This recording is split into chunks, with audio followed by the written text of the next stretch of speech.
Hello దోస్తులు అందరికీ నమస్తే. ఈరోజు సండే కదా, మనైతే సర్ప్రైజ్గా ఫోన్ చేసిన అనుకున్నా. కొంచెం లేట్గానే లేచిన 9 గంటలకి. సరే అని ఫోన్ చేసిన, ఏడికి అని చెప్తే విలేజ్కి వెళ్దాం అని చెప్పిన. సరే సండే కదా ఏదో కలిగిట్లా చెప్పిన అనుకో, నేను ఎగ్జైట్మెంట్ తోటి బండికి కూర్చున్నా. మ్యాటర్ ఏందని చెప్తే సరిగ్గా మందుల షాప్ దగ్గర తీసుకుపోతా అని చెప్పిన.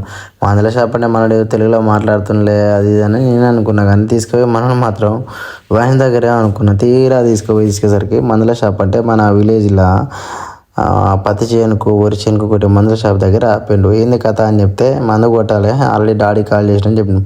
సరే అని మందులు అన్నీ తీసుకున్నాం. మనకేదో తోపున లాగా ఇంతకుముందు చేసినాక హార్డ్ వర్క్ అనుకొని మందులన్నీ తీసుకొని అంకుల్ గిట్లా అందులో నింపిండు. సరే అని భుజానికి వేసుకొని దిగిన మల్లెకు. సరే ఫస్ట్ అయితే దిగిన ముందుకు పోయినా. ఫస్ట్ కాల్ అయితే దించిన, సెకండ్ కాల్ దించిన కానీ ముందు పోనీకి రావట్లే. మన పీక్తానికి మళ్ళీ ఇద్దరు వచ్చారు. లెఫ్ట్ రైట్ హ్యాండ్ పట్టుకుని బయటకు గుంజరు. సరే మన తోపున గారు కాకి ఏం చేసిందంటే, నువ్వు ఆగు నీకు తెలియట్టుంది పని అని నేను దిగిండు. మనోడు దిగిండు, కొంచెం ముందుకు పోయిండు. మనం సామాన్లు కింద అన్నాయి. ఓ కాక రా అని చెప్పిండు. ఇద్దరం కలిసి మళ్ళీ మనల్ని గుంజు, నీ వల్ల కాదు అని వాళ్ళ డాడీకి ఇచ్చిండు. వాళ్ళ డాడీ సంపం మింగిన మొత్తం 3 ఎకరాలు మాత్రం కొట్టిపాడి దిగిండు.